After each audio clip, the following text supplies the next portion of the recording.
గ్రామాల్లో ప్రజలకు మౌలిక వసతులు కల్పించడమే ప్రభుత్వ లక్ష్యమని రాష్ట్ర రవాణా శాఖ మంత్రి మండిపల్లి రాంప్రసాద్ రెడ్డి పేర్కొన్నారు. అన్నమయ్య జిల్లా సంబేపల్లి మండలంలోని దుద్యాల గ్రామం పెద్దజంగంపల్లిలో 10 లక్షలతో మంజూరైన సిమెంట్ రోడ్ నిర్మాణానికి మంత్రి మండిపల్లి రాంప్రసాద్ రెడ్డి భూమి పూజ చేశారు.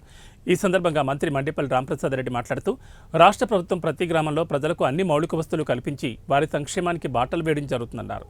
గతంలో గ్రామాలు అభివృద్ధికి నోచుకోక ఎంతో వెనుకబడున్నాయని, కూటమి ప్రభుత్వం ఏర్పడిన తర్వాత మారుమూల గ్రామాలకు సైతం రోడ్లు నిర్మించి వారి అభివృద్ధికి కృషి చేయడం జరుగుతుందన్నారు. పెద్దజంగంపల్లి గ్రామంలో 10 లక్షల రూపాయలతో నూతన సిమెంట్ రోడ్ నిర్మాణానికి నేడు భూమి పూజ చేయడం జరుగుతుందన్నారు.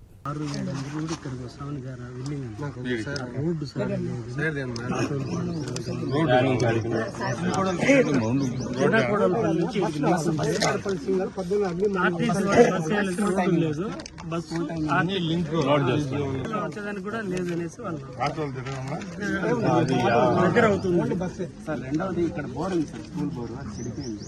ఇప్పుడు ఊర్లో వాళ్ళ బోర్తోనే మేము కూడా వాడుకుంటా ఉన్నాము. దీన్ని రిపేర్ చేస్తే మా స్కూల్కి సపరేట్ నీళ్ళు వస్తాయి, దాంతో సంబంధం లేకుండా.